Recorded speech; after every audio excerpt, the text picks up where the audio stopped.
السلام علیکم جناب. السلام ورحمۃ اللہ وبرکاتہ. خیرت سے ہیں حضور؟ ٹھیک ہیں آپ؟ جی اللہ کا کرم ہے، بالکل ٹھیک ٹھاک. اللہ آپ کو سلامتی دے، اللہ آپ کو عزت دے. کہاں سے کال فرمایا آپ نے؟ آمین. جی فیصل آباد سے. کیا اس میں گرامی کیا آپ کا؟ قاری عمر. عمر صاحب، اللہ آپ کو سلامتی دے. حکم کریں بھائی. گزارش یہ ہے کہ کافی دنوں سے میں آپ کے بیانات سنتا رہتا ہوں، آپ کے پروگرام جی سنتا رہتا ہوں. جی سب سے پہلے تو آپ بہت سارے لوگوں سے قرآن کی ڈیمانڈ کر رہے ہوتے ہیں. کیا مجھ سے بھی ہے ڈیمانڈ قرآن سننے کی؟ نہیں، وہ میں ان سے کرتا ہوں نا، وہ جو عالم بن کے آتے ہیں نا، ذاکرین حضرات، وہ تنگ چلیں کرتے ہیں ٹھیک ہمیں. ہے جی. ہم نے کہا تھا بھائی وہ ذاکر ادھر آتے تھے، ویسے ان کو آتا کچھ بھی نہیں ہے، تو وہ ٹھیک ہے فضول ٹھیک. میں ٹائم ضائع کرنے کے لیے کہ ہمیں ٹائم دے دو، ہم چیلنج کرتے ہیں. تو ہم نے کہا، اعلان کیا کہ بھائی جو ادھر چیلنج ہمیں قبول ہے، جو آتا ہے پہلے قرآن ایک صفحہ پڑھ کے سنائے. اس کے بعد وہ غائب ہو گئے، کوئی نہیں آیا اس کے بعد. جی چلیں ٹھیک ہے. آپ پڑھنا گزارش یہ چاہیں ہے پڑھ لیں. کہ آپ علامہ صاحب آپ پڑھنا چاہیں بسم اللہ کریں، میں منع نہیں کرتا. آپ اگر تمنا کرتے ہیں تو میں سنا دیتا ہوں. نہیں، وہ کوئی خواہش نہیں ہے، لیکن اگر آپ پڑھنا چاہیں منع نہیں کریں گے. قرآن سننے کی خواہش نہیں ہے. یعنی کوئی ڈیمانڈ ہے نہیں آپ سے کہ آپ حتمن قرآن سنائیں گے تو ہم آپ سے بات کریں گے، ٹھیک ہے نا؟ چلے ٹھیک ہے. میں نے پوچھ اس لیے لیا تھا کہ اگر آپ کو پسند ہے تو چند آیات سنا دیتے ہیں، اگر نہیں تو بات کرتے ہیں آپ سے. جو آپ کی مرضی. ہم آپ کے تابع دار ہیں، آپ مہمان ہیں. جو آپ سنانا چاہیں، جو آپ کہنا چاہیں، ہم آپ کے ساتھ ہیں. بسم اللہ کریں. چلیں ٹھیک ہے. میں نے آپ سے مناظرہ نہیں کرنا، بس چند باتوں میں مجھے کچھ اشکالات ہیں، وہ کلیئر کرنے کے لیے میں نے آپ سے سوال کیا، کیونکہ آپ محقق آدمی ہیں تو میں چند سوال آپ سے کرنا چاہتا ہوں. جی جی بسم اللہ کریں.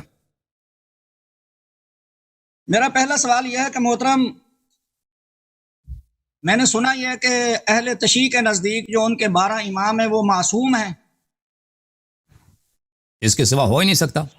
جو نبی صلی اللہ علیہ وسلم معصوم ہے. البتہ آپ کے ہاں تو نبی بھی معصوم نہیں ہے نا، وہ بھی تو ان سے بھی تو گناہ وغیرہ سرزد ہوتے ہیں. لیکن ہمارے ہاں کیونکہ نبی صلی اللہ علیہ وسلم معصوم ہے تو ان کا جانشین غیر معصوم ہو نہیں سکتا. جی ٹھیک ہے جی. معصوم کی تعریف کیا ہے محترم؟ معصوم یہ ہے کہ وہ گناہ نہیں کرتا، نہ کبیرہ نہ صغیرہ، اور وہ سہو نہیں کرتا، اور وہ خطا نہیں کرتا، اور وہ بھولتا نہیں ہے، مگر یہ کہ اللہ اس سے انصاف کرائے. ٹھیک ہے نا؟ وہ اللہ کا فعل ہوتا ہے، اس کا اپنا فعل نہیں ہوتا. وہ گناہ نہیں کرتا، خطا نہیں کرتا، اس سے سہو نہیں ہوتا، غلطی جی نہیں سر. ہوتی. جی سر. معصوم وہ ہستی ہے جس سے غلطی سرزد نہیں ہو سکتی. عرض یہ کیا؟ مگر یہ کہ کسی مصلحت کے بنا پر اللہ تعالیٰ انصاف کرا دے. وہ اللہ کا فعل ہے، اس کا اپنا فعل نہیں ہے وہ. اچھا، اللہ کا فعل ہے. ہم۔ ٹھیک ہے. بہرحال اس سے پہلے جو میں نے تعریف سنی تھی اہل تشیع کی زبان سے دوسرے علماء کی، کہ وہ یہ تھی کہ معصوم ذات جو ہوتی ہے وہ ہر معاملے میں اللہ تعالیٰ سے مشورہ کر کے اجازت لے کے اللہ کی اجازت سے کرتے ہیں جو بھی کرتے ہیں. کیا یہ ٹھیک ہے؟ مشورہ میں نے تو یہ نہیں دیکھا کہ اللہ سے کوئی مشورہ کرتا ہے. اللہ کی ہدایت ان کے پاس ہوتی ہے. رسول پاک صلی اللہ علیہ وسلم پہ وحی آئی ہے، شریعت حلال حرام آیا ہے. نبی صلی اللہ علیہ وسلم نے اس کا علم اہل بیت علیہ السلام کو منتقل کیا ہے. تو وہ منتقل اس طرح کیا. میں نے کہیں نہیں دیکھا کہ وہ اللہ سے مشورہ نہیں کیا جاتا. اللہ کی توہین ہے کہ اللہ سے مشورہ کیا جاتا ہے. اللہ کے ہم معصوم ہستی کا عمل، ہاں معصوم ہستی کا عمل عین اللہ کی رضا ہے. بالکل بالکل صحیح ہے. مشورے کی بات جو آپ نے کہی نا وہ غلط کی. اللہ سے کوئی مشورہ نہیں کرتا بھائی. مشورہ تو انسانوں سے ہوتا ہے، جس کے جو سوچ کے کوئی بات کرتا ہے نا اس کی رائے ہوتی ہے، اس کو آپ عمل کریں یا نہ کریں وہ آپ کی مرضی. یہ تو انسانوں کے لیے اللہ نے کب بولا کہ میں مشورہ دیتا ہوں؟ آپ نے جو تعریف کی اس کے مطابق تو یہ ہو سکتا، اس سے مطابق تو کبھی ہو سکتا. بہرحال آپ کو شیعوں کے متعلق آپ کے پاس کچھ معلومات ہیں جو بے بنیاد ہیں. بہرحال وہ مزید حکم کریں بھائی. میں نے عرض کیا، میں نے جو سوال کیا آپ سے کہ معصوم کی تعریف کریں. آپ نے جو تعریف کی ہے وہ یہ ہے کہ کبھی کبھی ان سے غلطی بھی ہو سکتی ہے، ممکن ہے. ابداً نہیں ہو سکتی. مگر اللہ تعالیٰ کبھی ان سے کوئی ایسی فعل کرا سکتا ہے. ٹھیک ہے نا؟ انصاف کرا سکتا ہے. وہ اللہ کا فعل ہوتا ہے، اس کا اپنا فعل نہیں ہے. یعنی وہ خود اتنا پاک ہے، اس سے کبھی غلطی نہیں ہوتی. لیکن اللہ تعالیٰ کبھی اس کے ارادے میں تصرف کر کے تصرف کر کے جی ایسی بات ہو سکتا ہے، ہاں، تاکہ دوسروں کو پتہ چل جائے کہ اللہ نہیں ہے، اللہ لوگ کہیں گے کہ یہ اللہ ہے، لوگ اس کی عبادت کریں گے، اس کی عبودیت دکھانے کے لیے نبی صلی اللہ علیہ وسلم کے متعلق مثلا بعض احادیث میں کہ وہ انسانی اللہ نے مجھ سے بلا دیا ہے، نہیں، یہ نسیان اس کا اپنا فعل نہیں تھا، نسیان اس کا اپنا فعل نہیں تھا، وہ اللہ کا فعل تھا، ٹھیک ہے نا۔ یہ روایات احادیث میں بہت ہیں، اگر لمبی بحث ہے، بہرحال ابھی اس کے بیان کرنے کا وقت نہیں ہے۔ وقت نہیں ہے، ٹھیک ہے جی۔ تو تفسیر حسن عسکری مشہور تفسیر ہے اہل تشیع کی، اس کے اندر یہ بیان موجود ہے کہ جب منافقین نے مسجد زرار تعمیر کی اور ان کا مقصد نبی علیہ الصلوۃ والسلام کو نقصان پہنچانا تھا، تو انہوں نے مطالبہ کیا کہ آپ ہماری مسجد میں نماز پڑھ دیں تاکہ اس میں برکت ہو جائے۔ آپ علیہ الصلوۃ والسلام وہاں جانا چاہتے تھے، لیکن جس سواری پر سوار تھے، گھوڑے پر یا خچر پر، وہ اس طرف نہیں گیا، نہیں چلا۔ کیا یہ صحیح ہے؟ آواز نہیں آئی جی؟ میں دیکھ رہا ہوں، ایک منٹ، میں تفسیر کو دیکھ رہا ہوں، زیادہ مجھے صفحہ دیں گے، میں دیکھ کے بتاؤں گا بھائی۔ جی نہیں، میں صفحہ نہیں دے سکتا، واقعہ میں نے آپ کے سامنے ذکر کر دیا۔ جن آیات دیکھیں رسول اللہ صلی اللہ علیہ وآلہ وسلم کا جو طریقہ کار تھا منافقین کے ساتھ، اب یہ حدیث میں دیکھ رہا ہوں تفسیر امام حسن عسکری علیہ الصلوۃ والسلام پر، مجھے نظر نہیں آ رہا، شاید آپ صحیح نقل کر رہے ہیں، شاید نہیں صحیح نقل نہیں کر رہے، تو میں اگر آپ صفحہ بتاتے تو میں حدیث کھول کے وہ دیکھ لیتا کہ اس میں کیا لکھا ہے وہاں پر۔ تو ابھی میں اس کے متعلق کوئی اظہار نظر نہیں کر سکتا، ٹھیک ہے نا۔ چلیں شکریہ، بعد میں پھر کسی وقت آپ کو صفحہ بتا کے یا حوالہ دے کے پوچھ لیں۔ صحیح۔ دوسری بات کہ گزشتہ کل میں نے آپ کا بیان سنا، آپ کسی سے گفتگو فرما رہے تھے، اس دوران آپ نے حضرت ابوبکر صدیق کے بارے میں کہا کہ ولا تحزن، جو قرآن نے کہا، تو صدیق اکبر کو جو حزن تھا وہ اس بات کا تھا کہ مولا علی کہیں زندہ نہ بچ جائیں اور مجھے نقصان ہوگا ان کے زندہ رہنے کا۔ آپ نے یہ تفسیر کی تھی ولا تحزن کی، ان کو خوف نہیں تھا بلکہ حزن تھا، غم تھا اس بات کا کہ مولا علی کہیں زندہ نہ بچ جائیں۔ یہ آپ نے گزشتہ کل میں نے آپ کا پروگرام سنا ہے، اس میں فرما رہے تھے۔ نہیں، آپ نے غلط سنا، جی آپ نے غلط سنا۔ جو ہمارا جو موقف ہے آیا کے متعلق یہ ہے، میں دوبارہ بتا دیتا ہوں، اچھی طرح سے سن لیں۔ دیکھیں آیا شریف آئے غار میں، آئے غار تعریف و مدح کے لیے نازل نہیں ہوئی، مذمت کے لیے نازل ہوئی ہے۔ غزوہ تبوک میں جب منافقین رسول پاک صلی اللہ علیہ وسلم کی نصرت نہیں کر رہے تھے تو اس وقت آئے غار مذمت کے لیے نازل ہوئی، یا ابوبکر کی مدح کے لیے نازل نہیں ہوئی۔ اور یہاں پر ابوبکر کے مختلف اس آیا میں مذمتیں ہیں، ایک ایک اللہ نے اس کی نصرت نہیں کی، پھر اللہ نے اس پہ سکینہ نازل نہیں کیا، پھر اللہ نے کہا کہ نبی صلی اللہ علیہ وسلم نے اس سے فرمایا کہ لا تحزن۔ یہاں پر حزن کیا ہے؟ یہاں پہ حزن ہے ہی نہیں، یہاں پہ کوئی وجہ حزن نہیں ہے۔ تو کس بات پہ جب حزن نہیں ہے تو یہ حزن، یہ لا تحزن حقیقی منع نہیں ہو سکتا، نہیں ہو سکتا۔ یہ ابوبکر کا رسول پاک صلی اللہ علیہ وسلم مذاق اڑا رہے تھے۔ کیوں مذاق اڑا رہے تھے؟ کیونکہ جو شخص غار میں ہے وہ ناصر نہیں ہے، وہ نبی صلی اللہ علیہ وسلم کا سے مخلص نہیں ہے، اس کے برے ارادے ہیں، اور وہ کسی بات پہ خوش ہو رہا ہے، کسی بات پہ خوش ہو رہا ہے۔ تو یہ خوشی کی بات کون سی ہے؟ خوشی کی بات صرف ہمارے سمجھ میں یہی آ سکتی ہے کہ رسول پاک صلی اللہ علیہ وسلم کی جان بچ گئی ہے، لیکن امیر المومنین علیہ السلام کی جان نہیں بچے گی، وہ تو حتماً جب کفار آئیں گے ان کو شہید کریں گے۔ تو رسول اللہ صلی اللہ علیہ وآلہ وسلم سے فرما رہے ہیں کہ لا تحزن، تجھے تو غم زدہ ہونا چاہیے، لیکن تجھے غم کے بجائے تو خوشی ہو رہی ہے دل میں، اس لیے میں فرماتے ہیں کہ لا تحزن، تو حزین نہ ہو جا، ٹھیک ہے نا۔ یعنی یہ اس طرح کہ جیسے قرآن مجید میں ذق انک انت العزیز الکریم، اللہ تعالیٰ جہنم والے جب لوگ جہنم آئیں گے تو ان سے کہیں گے کہ ان کو مار مار کے ملائکہ کہیں گے کہ آپ تے بڑے سردار ہیں، آپ تے بڑے عزیز آدمی ہیں، آپ تے بڑے ہی صاحب احترام ہیں، مارتے ہیں، کہتے ہیں آپ ذرا چکیے۔ تو اس طرح ان کا مذاق اڑانا تھا، کیونکہ یہاں پہ وجہ کیا ہے؟ وجہ یہ ہے کہ جو شخص غار میں ہے، اللہ تعالیٰ نے تو تصریح کی کہ اللہ اس کو نصرت حاصل نہیں ہے، اللہ اور اس پہ سکینہ بھی نازل، یعنی مومن نہیں ہے، اور ساتھ آیا اسی لیے نازل ہوئی ہے، اور کفار نے اس کو نکالا بھی نہیں ہے وہاں سے، اس کو کفار سے کوئی مشکل ہی نہیں تھا۔ تو ساتھ غار میں جو آدمی غیر مخلص ہے، یہ تو قرآن واضح طور پہ بتا رہا ہے۔ تو لا تحزن کا جو ہمیں سمجھ آ رہا ہے، اس کے علاوہ اور مقصد ہمارے سمجھ میں نہیں آ رہا، ٹھیک ہے نا۔ یہ ہم نے عرض یہ کیا تھا۔ جی آپ نے گزشتہ کل بھی یہی عرض کیا تھا، جی آگے جی اب آپ لا تحزن کا کوئی صحیح وجہ بتائیں نا، آپ لا تحزن کا کوئی صحیح وجہ بتائیں کہ ابوبکر کو اس بات کا حزن تھا۔ آپ نے جو بیان کیا تھا، سنیں، آپ نے جو بیان کیا تھا میں اسی پر گفتگو کر رہا ہوں آپ سے۔ آپ نے جو یہ ساری لا تحزن کی تعبیر بیان فرمائی ہے تو یہ محض آپ کی تفسیر بالرأی ہے، یہاں پر کوئی قرآن کی آیت تو نہیں، آپ خود فرما رہے ہیں کہ ہمیں یہ سمجھ آتا ہے، تو جو آپ کو سمجھ آیا قرآن وہی ہوتا ہے۔ قرآن مجید میں ہم نے افلا یتدبرون القرآن ام علی قلوب اقفالها، دیکھیں یہ کہ یہ شخص جو غار میں یہ ناصر نہیں ہے، یہ تو ثابت ہے کیونکہ یہ آیت مذمت کے لیے نازل ہوئی ہے۔ اس شخص کی اللہ نے تائید نہیں کی ہے، الا تنصروه فقد نصرہ اللہ، اللہ نے اس کی نصرت نہیں کی، ٹھیک ہے نا۔ اللہ نے اس کے عدم ایمان پہ تصریح کر دی اور فرمایا فانزل سکینتہ علیہ وایدہ فی بجنود لم تروا۔ تو غار میں جو آدمی ہے، غار میں ایک آدمی ہے نا، وہ غار میں جو آدمی ہے وہ غیر مخلص ہے۔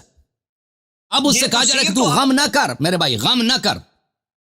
یہاں پہ یا تو غم حقیقی ہو سکتا ہے یا یہ منع جو ہے مجازی ہے، ٹھیک ہے نا۔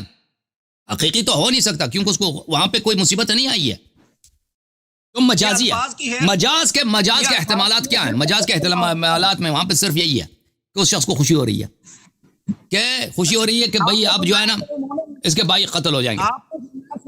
آپ نے فرمایا کہ وہ مومن نہیں ہے، جو غار میں ساتھ ہے وہ مومن نہیں ہے۔ بالکل، مومن نہیں ہے تو کافر ہے، مسلمان ہے، مسلمان ہے، منافق ہے۔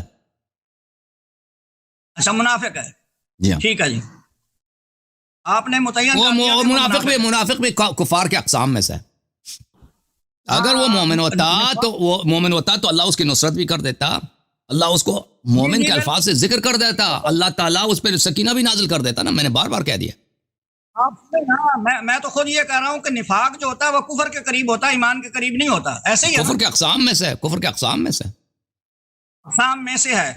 تو ہمیں تو یہ بھی پتہ چلا کہ مولا علی نے حضرت جعفر رضی اللہ تعالیٰ کی بیوہ اسما بنت امیس کا نکاح ابو بکر صدیق کے ساتھ کر دیا تھا، یہ سچ ہے کہ جھوٹ ہے؟ تو منافق پہ اس دنیا میں نہیں، حضرت علی علیہ السلام نے ان کو نکاح کروائی، یہ غلط آپ کہہ رہے ہیں کہ انہوں نے کرایا؟ دیکھیں منافق پہ ان کی نکاح ہوئی ہے، اسما بنت امیس کی نکاح ہوئی، حضرت علی علیہ السلام نے کرایا، یہ آپ نے سنا ہے، یہ آپ کا نظریہ ہے، ٹھیک ہے۔ لیکن منافق پہ دنیا میں مسلمانوں کے احکام جاری ہوتے ہیں، یعنی منافق سے آپ شادی کر سکتے ہیں۔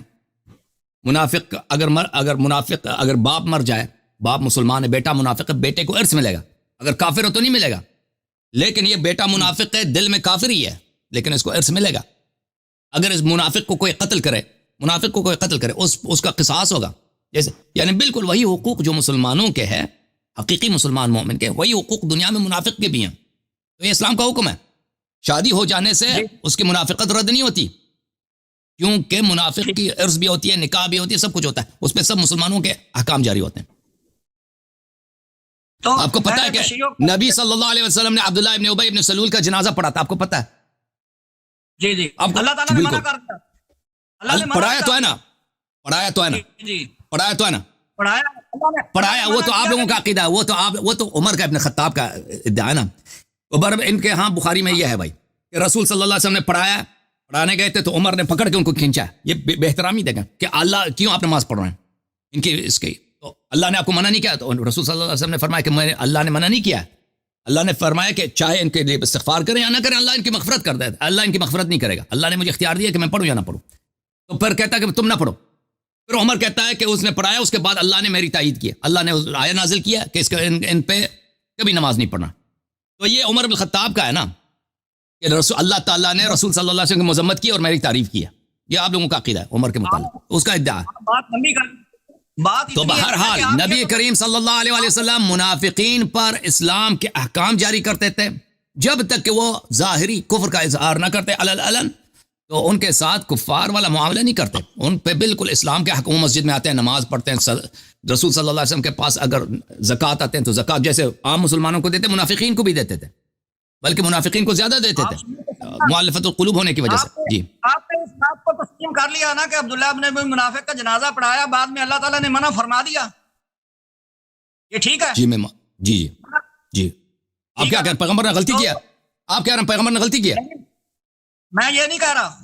تو نبی صلی اللہ علیہ وسلم آپ مانتے ہیں کہ ان پہ سب منافقین پہ مسلمانوں کے احکام جاری کرتے تھے، آپ کو پتہ ہے نا؟ بھائی میں نے تو آپ سے چھوٹا سوال کیا کہ انہوں نے منافق کا جنازہ پڑھایا، بعد میں اللہ تعالیٰ نے ان کو منع کر دیا، یہ ٹھیک ہے؟ غلط کیا ہے اچھا کیا نماز پڑھایا؟ صحیح کیا، پیغمبر پر صحیح کیا، آخر تک نبی صلی اللہ علیہ وسلم یوم وفات تک منافقین پر اس مسلمانوں کے احکام جاری کرتے تھے، کب ایسا نہیں ہوا کہ نبی صلی اللہ علیہ وسلم کہتے کہ فلاں شخص منافق ہے اس کو میراث نہیں ملے گا, فلاں شخص منافق ہے اس کا اگر اس کو کسی نے قتل کیا اس کا قصاص نہیں ہوگا, کبھی نہیں فرمایا. محترم آپ بات تو سمجھے نا, یا کوئی شخص منافق ہے جا کے اس کو قتل کرو اس لیے کہ وہ منافق ہے اس کو قتل کرو, ٹھیک ہے نا. منافق کا جنازہ پڑھایا تو اللہ تعالیٰ نے رہنمائی فرما دی, آپ علیہ السلام کو منع فرما دیا. یعنی غلط کیا ہے, آپ کہہ رہے ہیں غلط کیا ہے؟ میں تو نہیں کہہ رہا, آپ کہنا چاہتے ہیں شاید, میں نے ایک بار بھی نہیں کہا. آپ کہتے ہیں اللہ نے منع کیا, اللہ نے منع کیا. وہ اس منافقین کی بات ہے جس منافقین کا منع کیا ہے جو اپنے نفاق کو نہیں چھپاتے تھے, ان منافقین سے منع کیا ہے. وَإِلَّا وَأَهْلُ الْمَدِينَةِ مَرَضُوا عَلَى النِّفَاقِ لَا تَعْلَمُهُمْ نَحْنُ نَعْلَمُهُم. وہ دیکھیں منافق کے دو اقسام تھے مدینہ منورہ میں. ایک منافق تھے جو کلم منافق تھے, نبی صلی اللہ علیہ وسلم کو علن گالی دیتے تھے, گالی دیتے تھے, ٹھیک ہے نا. قرآن میں وَلَا تَلْبِسُوا الْحَقَّ بِالْبَاطِلِ, آپ تلبیس نہ کریں, بات سیدھی سیدھی. دیکھیں آپ میرے اوپر کیسے بات ٹھوکنا چاہتے ہیں. اور بھائی میں آپ پہ نہیں ٹھوکنا چاہتا, میں اپنا نظریہ بتا رہا ہوں کہ دیکھیں منافق کے دو اقسام تھے مدینہ میں. ایک وہ منافق تھے جو کلم منافق تھے, یقولون لئن رجعنا الى المدینة لیخرجن العز منه الاذل. نبی صلی اللہ علیہ وسلم کو کلم گالی دیتے تھے, ٹھیک ہے نا. ایک وہ منافق تھے. ایک منافق تھے جو اپنے نفاق کو چھپاتے تھے. ومن اہل المدینة مردوا على النفاق لا تعلمهم نحن نعلمهم. وہ منافقین جن کی نماز رسول صلی اللہ علیہ وسلم نے پڑھائی ہے بعد میں منع کیا گیا, وہ منافق تھے جو کلم منافق تھے, جو علن پیغمبر کو گالی دیتے تھے اور کہتے تھے مسلمان بھی ہیں, ٹھیک ہے نا, بے عزتی بھی کر, جو بھائی وہ اس طرح کے منافق تھے. وہ منافق جو اپنے نفاق کو چھپاتے تھے استاد تھے نفاق میں, یعنی بیوقوف نہیں تھے. ایک تو تھے بیوقوف منافق جو اپنے نفاق کو نہیں چھپا سکتے تھے, ایک تھے سمجھدار منافق, شیطان منافق. ان پہ تو نبی صلی اللہ علیہ وسلم نے کبھی بھی یہ نہیں کیا کہ میں ان کا نماز نہیں پڑھاؤں گا. جی